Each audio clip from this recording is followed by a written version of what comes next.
அம்பாசமுத்திரம் அகஸ்தீஸ்வரர் கோவிலில் 1008 திருவிளக்கு பூஜை, ஆன்மீக ஒற்றுமையை வலியுறுத்தும் சிறப்பு நிகழ்ச்சி. ஆயிரக்கணக்கான பெண்கள் கலந்து கொண்டு திருவிளக்கு வழிபாடு. நெல்லை மாவட்டத்தின் பிரசித்தி பெற்ற அருள்மிகு உலோபாமுத்திரை அம்பாள் சமேத அருள்மிகு அகதீஸ்வரர் திருக்கோவில் கல்லடைக்குறிச்சியில் அமைந்துள்ளது. இங்கு ஆண்டு முழுவதும் பல்வேறு திருவிழாக்கள் நடைபெறுகின்றது. அதன்படி வைகாசி கடைசி ஞாயிறன்று 1008 பேர் கலந்து கொண்ட பெரிய திருவிளக்கு பூஜை மிக விமரிசையாக நடைபெற்றது. இதற்காக திருக்கோவிலில் உலோபாமுத்திரை அம்பாள் சிறப்பு அலங்காரத்தில் காட்சி கொடுத்தார். கோவில் பிரகாரங்களில் பெண்கள் திருவிளக்கு பூஜை வழிபாடு நடத்தினர். நிகழ்ச்சிக்காக திருவிளக்குகள், எண்ணெய், திரி, குங்குமம், சந்தனம், மலர்கள், நைவேத்திய பொருட்கள் உள்ளிட்ட பூஜை பொருட்கள் பக்தர்களுக்கு வழங்கினர். அம்மன் முன் அமைக்கப்பட்ட திருவிளக்கு ஏற்றி தொடங்கி வைக்கவும் ஆயிரக்கணக்கான பெண்கள் அம்மன் நாம வழி பாடி திருவிளக்கிற்கு குங்குமத்தால் அர்ச்சனை செய்து திருவிளக்கு பூஜை நடைபெற்றது. மேலும் உலக நலன் வேண்டி சிறப்பு பிரார்த்தனைகளும் நடைபெற்றன. திருவிளக்கு வழிபாடு என்பது குடும்ப நலம், வளம், அமைதி மற்றும் இறையருளை வேண்டி பெண்களால் பாரம்பரியமாக மேற்கொள்ளப்படும் முக்கியமான வழிபாடாக கருதப்படுகிறது.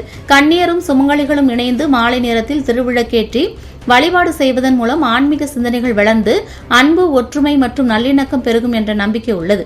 இந்த விளக்கு பூஜையினை விவேகானந்தா கேந்திரம், கன்னியாகுமரி கிராம முன்னேற்ற திட்டம் மற்றும் விவேகானந்தா கேந்திர சமீதி அம்பைக்கிளை சார்பில் நடத்தப்பட்டது.